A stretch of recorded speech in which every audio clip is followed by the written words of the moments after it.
What's going on, guys? So today I have the Cold Steel Working Man, and right in the beginning of the video I'm going to tell you that I love this knife. I absolutely love this knife. It is an awesome option for EDC. If you're looking for something budget friendly, these sell for about $35 to $38. Just depends on, of course, where you're getting it and the color. This one's the OD green. This is the cheapest of the three color variants. There's also a bright green one, and when I say bright, I mean like neon green, which you usually only see in super unusable zombie knives. You know, the $5 knife with the fake blood on the blade and all that stuff. Yeah, that kind of bright green, but on a very usable knife, which is pretty cool. You don't see a lot of neon green knife handles these days. But then they also offer like a blaze orange as well. All right, so specifically if you're into hunting or something, you're out in the woods, you want that very visible orange color, that's a good option. I do happen to just like this OD green. I just think it's really nice, and it does happen to be the cheapest version at about $35. So this knife is, of course, promoted by Steve Austin. If I get the light right, you can see right underneath there. And the whole idea behind this knife, you can also see there's a little skull on the pocket clip, which is very cool. But the concept behind this knife was to have a super budget friendly, you know, every man's knife. It's called the Working Man because it's supposed to be for the working man. Blue collar America. Obviously that's what Steve Austin represents. That's what he's always, you know, been known for, is just that guy. Just a blue collar dude. Him slamming his Budweisers and whatnot. Obviously all the wrestling fans know who Steve Austin is. If you don't, I highly recommend you Google him. So because this is a Steve Austin knife, this is a perfect time to tell my Steve Austin story, which some of you have heard before. Especially if you watch the channel for a while. But a couple years back, I went to SHOT Show. I was very lucky to be able to make it out there. I also went to Blade Show the same year. If you're into guns, you have to go to SHOT Show if you're able to. And if you're into knives, you have to go to Blade Show. However, guns and knives kind of go hand in hand. So when I went to SHOT Show, even though it was a gun show, there's plenty of knife stuff to see. And I was at a CRKT booth looking at their new stuff at the time. I think I was looking at the Obaki. The Obaki, you know, little fixed blade. And to the left of me, I looked up because I kind of heard this guy's voice and it sounded kind of like Steve Austin. And I looked up and it was friggin' Steve Austin standing next to me. So it's every bit as cool as you might think it would be if you happen to be a wrestling fan and stuff. And I used to be a huge wrestling fan back in the day. I mean, way back in the day. Haven't watched wrestling in years. It's kind of ironic since WrestleMania just happened recently.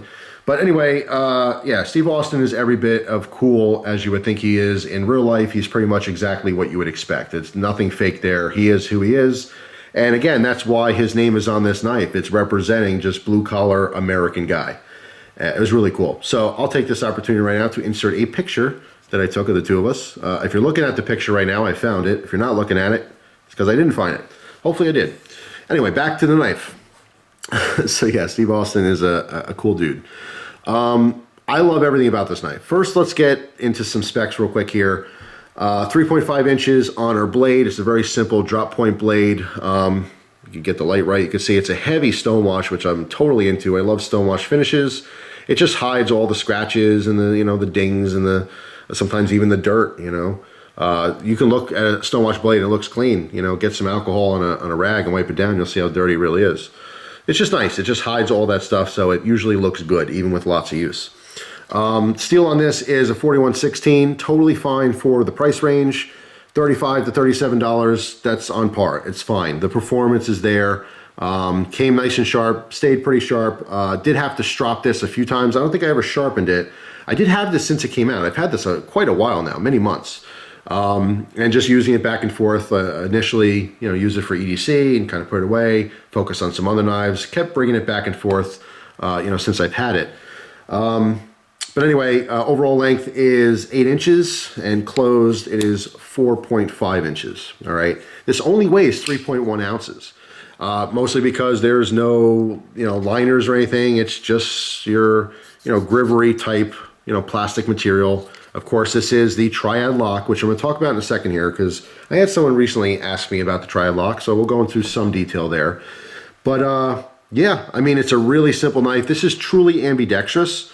All right, you can see the pocket clip on the back here. It is swappable to the front, so you're going to get this with a tip-up right side carry, but you can swap it to tip-up left side carry.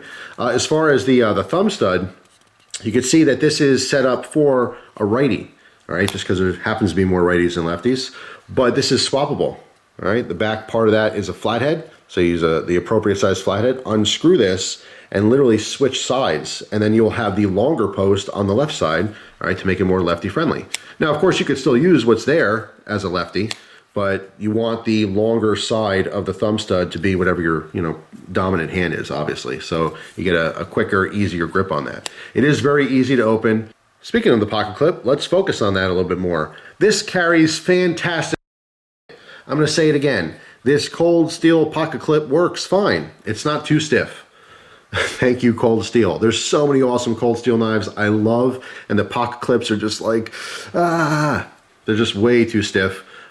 Sometimes by design, sometimes it's a little bit harder to carry because there's such a texture on the handles. This, not so much. All right, so let me zoom in here to show you this texturing. All right, so there's a nice tight shot on those scales. You could see that it's textured, but it's smooth. It really is smooth to the touch. All right, it's not facilitating a whole bunch of grip or anything like that, but I have no problem with it. I didn't, have the knife slip out of my hands or anything.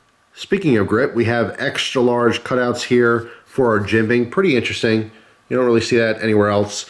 But because of the lock bar from the Triad Lock here, that actually is where your thumb rests. So the side of your thumb obviously is catching some of these nooks and crannies from those large cutouts, but it's not aggressive like you would think, honestly. If you were to turn it on a 45 and rub, it obviously feels a little more aggressive, but it's kind of right there in the middle. It's not really grabbing the thumb like some, smaller jimping would be on the blade or something like that. It's actually really comfortable. It looks like it'd be uncomfortable, honestly, but it's not. It feels totally fine in the hand. All right, so taking a look at the back here, you can see there is a lanyard hole. In case you're into lanyards, you can certainly put one on this knife. But more interesting, did you notice when I showed you the pocket clip that there's a second set of hardware there? Yeah, so obviously it's swappable and there's a cutout there for it. But instead of just having, empty holes that fill with dirt while you're using a knife, you have a second set of hardware. It serves two purposes. One, it's keeping those holes nice and clean so they don't fill up with dirt and grime and stuff. But if you happen to strip a screw or something, you got a whole nother set. How cool is that? Super simple, super cheap. I kind of wish after seeing this that pretty much every knife was like that. If you have different spots for, extra pocket clip positions, fill them with screws, people.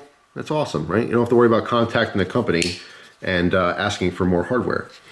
So anyway, that is pretty much the overhaul of the knife. I absolutely love it. But the one thing I want to focus on the end here is the Triad Lock, okay?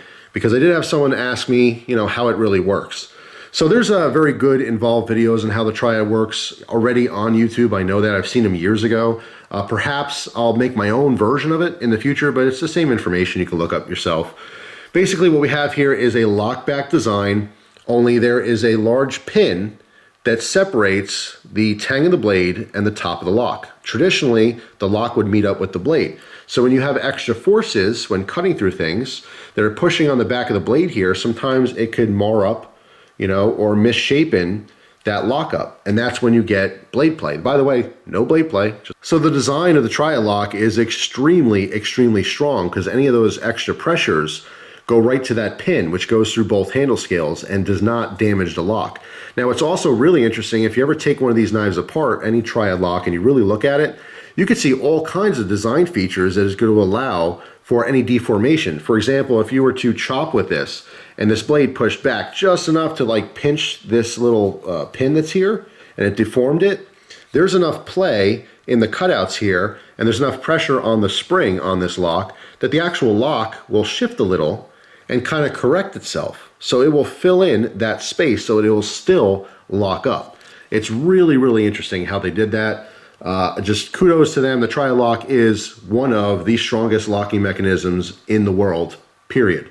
Really, the only negative on this knife at all is the Triad Lock design. Although extremely strong, some people don't like the fact that you have to exert a little bit more pressure downwards. And again, as I talked about before, they use a heavy spring in this on purpose so that if this lock gets deformed, that spring will push up, therefore pivoting the front down and still allowing it to engage properly. That's on purpose. This stiff spring in the back is definitely for a reason. It's not to be uncomfortable, obviously. But for some people, they find it a little uncomfortable to have to push that so far. A traditional lock back, you're pushing a little bit, disengaging the lock, but in this case, you have to push it all the way down to, break free to close the knife. So, I mean, yeah, if you have weak thumbs or some kind of a medical problem where you can't put a little extra pressure on there, maybe not the knife for you, but that's honestly the only negative to this knife I can possibly think of. Besides that, it is just awesome. It's cheap, it's light, it works, and you can use it pretty darn tough. So thank you, Steve Austin, for slapping your name on there, because it makes it extra cool for all the wrestling fans out there. But yeah, it's an awesome knife. If you guys use the Working Man, let me know down in the comments what you think of it, but I happen to love this one. Hope you guys have a wonderful day, and I will see you tomorrow with another video. Take care.